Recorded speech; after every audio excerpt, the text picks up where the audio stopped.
What's going on, Eagles fans? It's your boy Sal G here with another edition of the Eagles Flyby here on It's a Wrap Network. Make sure you like, share, and subscribe. I got things pointing all over the place, all different colors. Very pretty screen here. Thank you to my producer for putting this together. Big Al, what's going on, brother? But the Eagles won a game and didn't really need to win it, but it's nice to have a 14-win season. So we'll take that. We had big man Tanner McKee, not to be confused with small hands Kenny Pickett, but Tanner McKee, all 6'6", 231 pounds of him, got this first career NFL start today at a cold day at Lincoln Financial Field with the wind chill. It was 25 degrees around kickoff there. So pretty darn cold. And for all you brave souls that don't mind the elements and like sitting in the cold, I salute you all because I hate the cold and you ain't going to catch me down there when it's now 25 degrees with 30 mile per hour wind gusts. So for all you folks who brave the elements to watch the Eagles in a meaningless game, give you a lot of credit there. It wouldn't be me. It wouldn't be me. Even if the game meant something, I wouldn't be there. When it's this cold, I got the best seat in the house, right in front of my couch, with the big TV up there. So I'll take that. So Tanner McKee looked like Tom Brady out there against this inept New York Giants team. It was all second stringers pretty much playing for the Eagles, playing against the Giants' first stringers. Eagles won the game 20-13. It's pretty much a glorified preseason game. If I didn't already say that, that's what it was. So again, if you're at that game, give you credit. It's like a preseason game. But Eagles won. Eagles, they only won by one score, but I didn't think the game was as close as it was. The Eagles dominated the entire time. I mean, these are second string linemen. Just were able to still move the ball. I mean, like I said, Tanner McKee looking like Tom Brady, making accurate throws. A lot of his throws were to the sideline. Nice, crisp throws. And, you wonder, I mean, both Tanner McKee and Kenny Pickett are going to be free agents after this year. So I don't know the situation, but, Tanner McKee now is getting some looks. I'm sure people in the NFL are noticing this kid and are just, first off, you're interested by anybody that's 6'6" that can throw the football. You want that in a quarterback. Height's very important in the NFL. You wonder if teams are going to want Tanner McKee.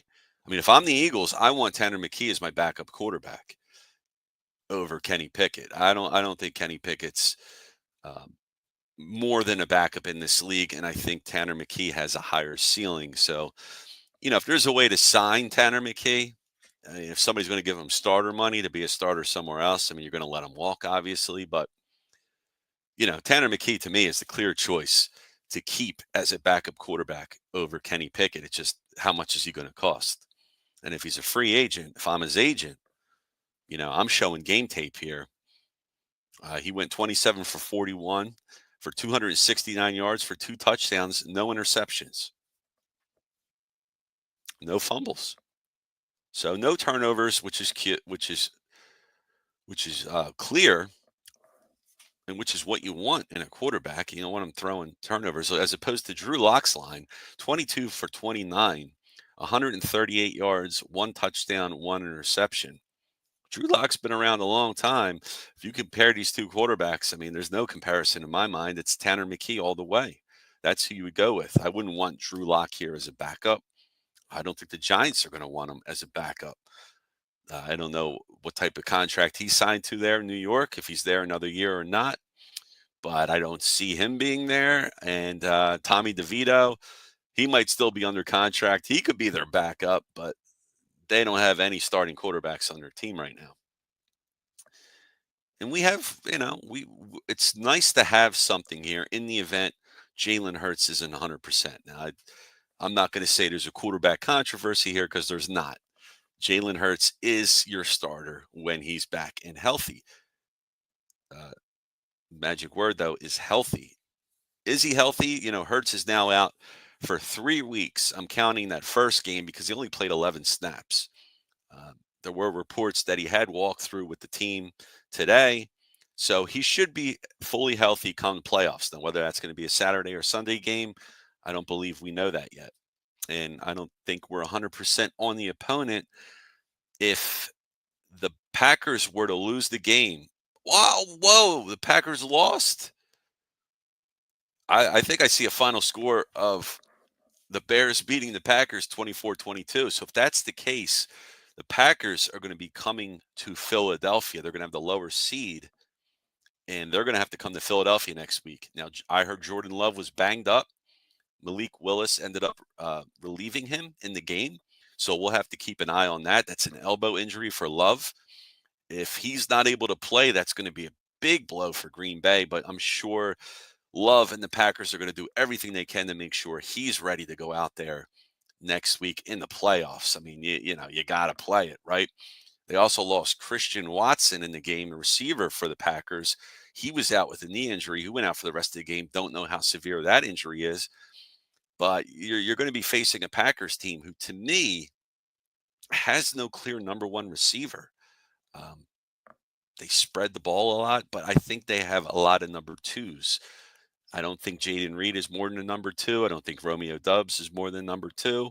Christian Watson, number two, high end two, maybe. I'm not.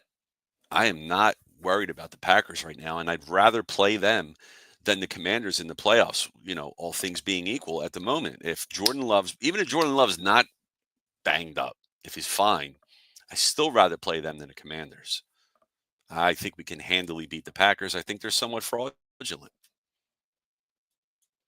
See some of the comments we got here. Big Al in the house. What's up, Big Al? Says listening to Merrill and Mike troll the Giants made it that much better. That's awesome, man. That's awesome. The Giants lost to second and third string Eagles. Go Birds. They sure did. They sure did. And keep McKee, let Pickett go. That's what I was just saying that. Let's hope that's what happens. I do not want Pickett here. I want Green Bay, and looks like we're going to get them. Looks like we're getting them. Adam in the house. What's up, brother? 14-3, baby. Bring on whoever. And it's the Packers. Big Al says if Washington loses, they come here. Is that right? Because okay, maybe. Adam's saying Jordan Love is a good quarterback. I think he's very good. I don't, other than Josh Jacobs, I'm not really scared of any receiver on that team. And I think we can match up well against them. Big Al saying it's official. We have Green Bay. All right. We got them. That's it. Green Bay with a banged up Jordan Love, possibly losing one of their top receivers in Christian Watson. We'll see how severe that injury is. The Eagles looking good right now, man. I'd hate to be the Packers coming to Philadelphia. So I'll take that. So we should have Hurts ready by the playoffs, okay? Because he had walkthroughs. If he had any concussion symptoms lingering and all, there was no reason to play him today, even if he was healthy. I get maybe wanting to get him reps, but if you're not going to start any of the offensive line, you're not throwing Hurts back out there with the backups. Barkley didn't play. As a fan, I wanted Saquon Barkley to play, but it was the right decision to sit Barkley. If he didn't sit, you were going to have to start the entire offensive line. They would all need to play. And if Barkley was going to break that record, I'm sure he would want the offensive line to play. And the line wants to be a part of that too. Don't get it twisted. They want to be part of these milestones and records. And I'm sure that decision came from high above. Word was that Nick went to front office. So Howie Roseman, he went to Jeffrey Lurie and asked, what should we do with the Barkley situation? And I guarantee Roseman and Lurie said, we're not taking any chances here. If you were to play Barkley and he gets hurt and he can't play in the playoffs, I'm sure it would be his ass on the line, Sirianni's ass. So he made the right move. You sit Barkley, you sit the offensive line.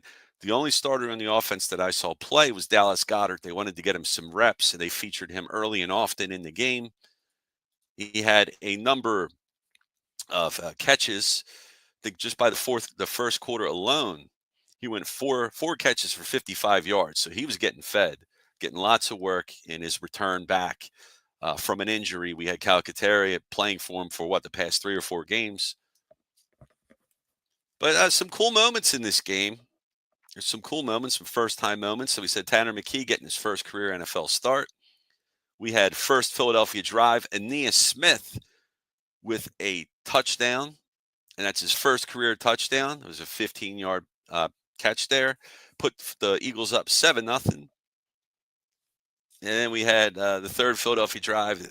Jake Elliott missed the field goal, 39 yards.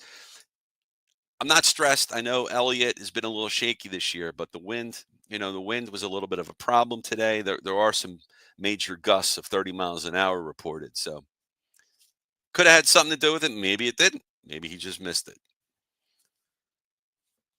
Jake Elliott did end up getting a field goal in the first quarter, or in the second quarter, to put the Eagles up 10-0. And after that, that was pretty much all the scoring there for the first half. And then your first half stats, you had Tanner McKee looking pretty good, 17 of 26 for 190 yards and a touchdown. That's basically a full game stat line from Jalen Hurts when he throws the ball normally. And I'm not knocking Jalen. I'm just making a joke here because we feature the run. We feature Saquon Barkley. And in this game, it was aired out. The ball got aired out. McKee threw about 40. He threw 41 balls, 41 times.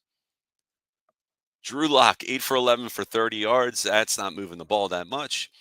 And then you had Tyrone Tracy. He went 8 for 20 on the ground, 8 rushes, 20 carries, 1 reception for 5 yards. Kenny Gainwell was your leading rusher, 5 carries for 13 yards.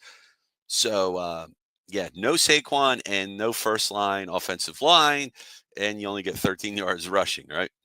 Jahan Dotson, he had himself a first half there, 5 catches, 63 yards. Penn State in the house. Dallas Goedert went 4 for 55. Will Shipley had 4 catches for 35 yards and also had 3 carries for 8 yards. And in the third quarter, Eagles came out firing. Isaiah Rodgers with a 51-yard kickoff return. Unfortunately, the Eagles couldn't do anything on that drive. But, man, you had another milestone here for the Giants. I could throw this one out there. You had Malik Nabers, who was a stud wide receiver, rookie receiver for the Giants. He broke the New York Giants team record all time for receptions in a season.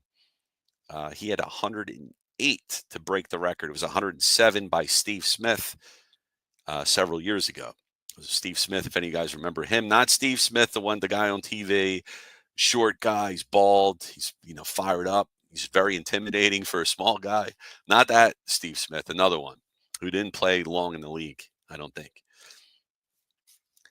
And then you had Kaylee Ringo with another great special teams play on the 6th Giants drive. Kaylee Ringo with a great tackle on a kickoff return. It was just him and the returner, and he just dove right into him. Great tackle, textbook, and set him back a couple of yards. And the Giants had the punt on that drive. So nothing there for the Giants. And they didn't really do much until their 7th drive in the third quarter. Oh, excuse me. No, that wasn't it. This was the Eagles drive. You had E.J. Jenkins, another guy, a backup receiver for the Eagles. First career catch, and it happened to be a touchdown. Puts the Eagles up 17-3. So you have Aeneas Smith with his first touchdown. You have E.J. Jenkins with his first catch and first touchdown. That was a pretty cool moment. And the best play of the game, I'll have to give it to the Giants. Malik Nabers, man, stud. 45-yard touchdown, tiptoeing down the sideline, then diving into right in the corner pylon there. And the Eagles still led, though, 17-10. And then Graham Gano in the fourth quarter kicks a 53-yard field goal. If you don't know, Gano, 17-3, Eagles. And then the Eagles ice it on their 9th drive. A 32-yard field goal by Jake Elliott puts the Eagles up 20-13. And that is your final score. And Sidney Brown sealed the game with his second career interception. So that was nice to see. So overall, nice performance by the Eagles backups. Normally, if this were a preseason game, I really wouldn't be too into this, but I was interested in what McKee would do. I was interested in the backup offensive line and how they would play. And the defense still looks strong. Again, you beat a second-rate football team in the New York Giants, who basically lost their chance for the first overall pick last week, going in a shootout with the Colts. It's unbelievable, unbelievable game there.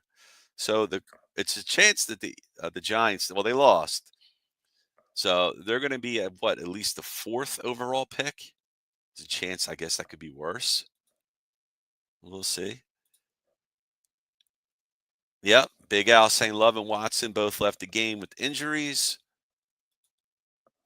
My man Steve in the house. What's going on, brother? Says, bring on the Packers. Let's do it.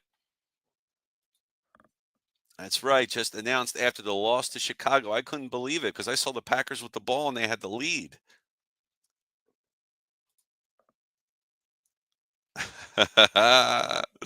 Steve saying, "Oh, boo woo! Millionaire athletes have to go to work. Go get the record." It was a weak call. Yeah. Originally, Steve, I would agree with you on that, but with all that's at stake, you weren't just going to put Saquon out there with the second team offensive line. You were going to start the offensive line, and I guess a part of it too might have been the decision not to start Hurts. You didn't want to put pressure on Jalen there to go out there. You don't want to just Saquon by himself. You don't want to put all the linemen in and not Jalen. So I get the decision. Uh, I don't want him to get hurt. But yeah, you're right. He can get hurt in practice. He can get hurt, walking up the steps. He can get hurt picking up a takeout order. We all know how it can be. So I got you. I mean, when guys get paid money, but I'm sure that was Jeffrey Lurie and Howie Roseman's decision. I'm sure if Saquon wanted to go for it, I'm sure he did want to go for it. I'm sure the offensive line wanted to go for it. I'm sure Jalen wanted to play, but everything was due to an abundance of caution on the Eagles side. That's my take. I have to think they had to say in it. Well, let's see. If you haven't already, everybody, I've got a bunch of people tuning in. Please throw up a like for your boy Sal G. You can follow me at Sal G. Oh, I never do this right. See that? I can't line it up. Sal G Philly on X. Give us a shout. Share and like It's a Wrap Sports Network so we can get more of this great content out to you. It helps the algorithms out, making sure this stuff is streamed to you and your friends and family. So that's what we're trying to do here. So yeah, we should have Jalen Hurts next week. We're going to get the Packers at home. Now is it going to be a Saturday or a Sunday game? Probably, if I had to guess, it's probably going to be a Saturday game because I think more high-profile games would be Sunday. But we'll see. I prefer this game to be a Sunday, just so it's not a short week for the Eagles. Then I know starters in play, but still some of the backups might need to get in there. I want everybody fresh. I want Jalen to have as much time as possible to be ready. So with that, be ready, fresh for the playoffs. You see here, got some stuff to bring up. Make sure you tune in to our other great shows we have here on It's a Wrap Network. In particular, The Final Word with Maddie B, Monday through Thursdays, Sunday through Thursday. I think I got that right. Now I'm messing it up. Sunday through Thursday, I think 9 p.m. Eastern Time, The Final Word with Maddie B. Check it out. We also got the Birds Blast with Kyle Quinn every week. Make sure you check that show out. Big Mike Lauro joining. He's not so big anymore, though. Mike Lauro making impressive gains with his weight loss. So shout out to Mike, man, doing good things there, buddy. Mike Lauro Sports, at Mike Lauro Sports. Give him a follow. He's going to be joining us full time in February, doing Flyers, doing Phillies. Going to have his own show, most likely. I'm pining for that. Mike's the man.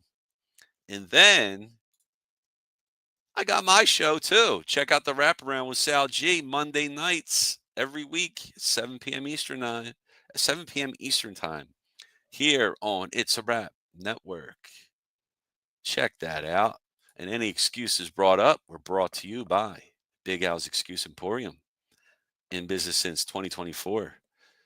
Big Al's Excuse Emporium provides excuses for all 4 major sports teams, including the Flyers, 76ers, Philadelphia Eagles, and Philadelphia Phillies.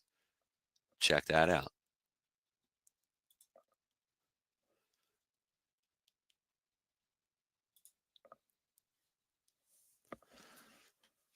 Yeah, Steve's saying, if you're going to play scared like that, why play Barkley any week since he may get injured? It's a weak mindset. Nah, Steve, I hear you, man. And so he needed 100. He needed 101 yards to break the record, right? He was exactly 100 yards short from tying it. So he has 101. So say he starts, and now we're in the third quarter, and the Giants are stacking the box. They're doing everything they can to stop Barkley. They know Barkley's trying to go for the record. Say it's the third quarter, and he's already had 15, 18 carries. You still want to keep throwing him out there? You know, how many more carries? Are you willing to give him 40 carries? If you're at 85 yards going into the fourth quarter, you're just going to keep feeding them, right? There's a chance that doesn't work out so well. I was hearing multiple people talking about different situations, and that's what struck me the most was that you're going into the fourth quarter and he's 20, 30 yards off, and he's already had a lot of work and he's getting smashed, and you're just, feeding him. And Steve saying no other running back has had 2,000-yard seasons. Saquon will never get another chance at this record. His chances for another Super Bowl run is definitely higher. Yeah, well, he never had 2,000 yards before. Now Derrick Henry has a chance to get 2,000 yards, or not. I forget about it. That ended now, so he didn't get it, I don't think. But yeah, he's never going to get a chance at that record again. You're right. And if the Eagles don't win a Super Bowl, in hindsight, we look back at everything and say we should have played them. And, I as a fan, the fan in me, Steve, I wanted the Eagles to go for it. Eric Dickerson was being a dicker about everything, just like his namesake. And he said, I don't want nobody beating my record. Well, records are meant to be broken. And then the other argument was, well, Saquon's doing it in 17 games. Dickerson did it in 16. But whose record Dickerson broke? It was O.J. Simpson. And O.J. Simpson did it in 14 games. So if we are going to go, on the games thing, then O.J.'s still the record holder because he did it in the fewest amount of games. Big Al saying, let's go Birds. I think we all agree with that sentiment, though. Another great show. Thank you, Adam. I appreciate that, buddy. I appreciate everybody tuning in. Always a good time here on the Birds Flyby. That's right, Al. The Excuse Emporium will haunt you forever. That graphic's always there. I always like to put it up there because I never know when you're watching. I always assume you're watching. I know you're watching now, so it's there for you, buddy. I love it. All right, everybody. Well, I'm gonna end this now. So I appreciate everybody. I think we're going to see it all next week. Next week during the playoffs. So let's go Eagles. Yeah, I'm rocking this hat here. I'm not going to rock any of these hats because I'm superstitious in the playoffs. I'm not going to win a championship hat in a wild card game. I don't do stuff like that. So I knock on linoleum, and yeah, that's me. All right, guys. I'll talk to you all next time. Take care, everyone. See you next week. See you Monday for the Wraparound Show. Tune in.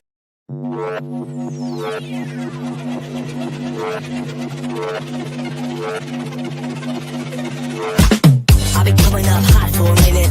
Everybody know the drop when I'm in it. I drop the top when I'm in it. Everybody know the drop when I'm in it. Yeah, I feel so good. Everybody know I'm hot. You know when the click through to the and it's about to be a so big run.